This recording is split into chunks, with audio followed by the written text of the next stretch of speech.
Hello everyone, welcome back to the channel. Yes, it's more AI runway ML experiments. Bear with me, it's just my obsession at the moment.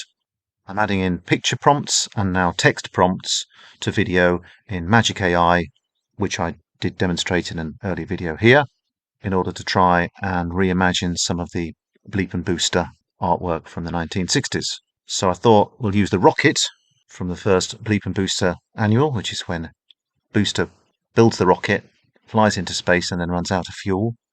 A bit short-sighted, in my opinion. Gets rescued by Bleep, that took that rocket and then made this little video using my air blower as a rocket. So the first decision to make is how much emphasis to put on the picture, prompt, or the original video. And to start with, I chose the video as the main weighting.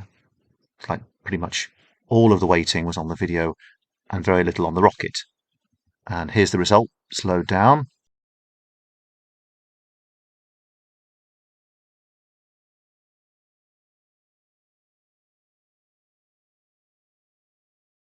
So it's interesting, I think. It's got a lot of the detail in the background turned into kind of weird and wonderful shapes, and it's brought some of the colour and detail of the rocket onto the air blower, but it doesn't really look like the rocket in the picture. So then I tried the prompt pushed right up onto the image, hoping that it would turn into a rocket less than an air blower. And as you can see, frankly, it didn't. It's a long way from being anything like the rocket picture. Tried it with another image of the rocket ship just before it ran out of fuel. Firstly, with the emphasis on the video.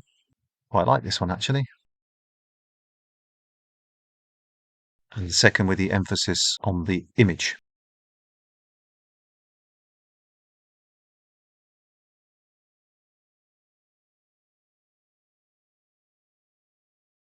So, not a great success. The next idea was to use the rocket car from one of the Bleep and Booster annuals. And I did that in as a prompt and got this. Again, can't really call it a success, but it does tell us something about how it works, or tell us something about what it's trying to do, at least.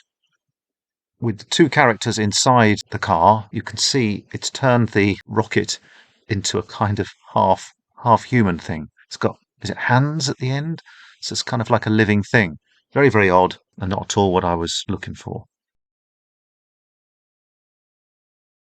Right, so next one was to take this 1960 Pelham puppet and to add in one of my favourite images, Spiky, who became the pet of Bleep and Booster. Set the prompt onto the video, the original video of the puppet, and got what you're about to see here.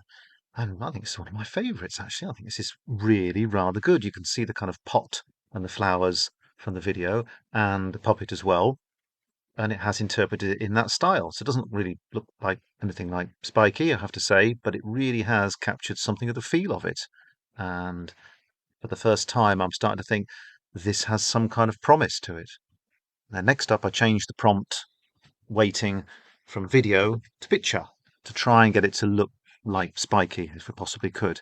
And it kind of gets there because you do actually see the scales on the body, the colour. You can begin to see the shape of Spiky rather than the cat, and also some of the flowers in there are quite similar to the Spiky image. So I don't think it works as well artistically, so to speak, but I think it's a nice example of the difference between the weighting. And then the third example did something I hadn't done before.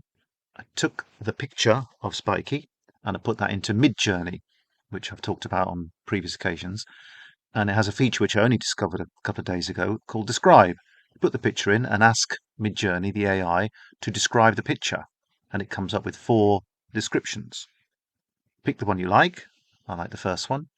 Take that description in and use that as a prompt in Runway. So not using the picture of Spiky at all, we're using the description created by AI, giving that to an AI program with the video and asking it to create it.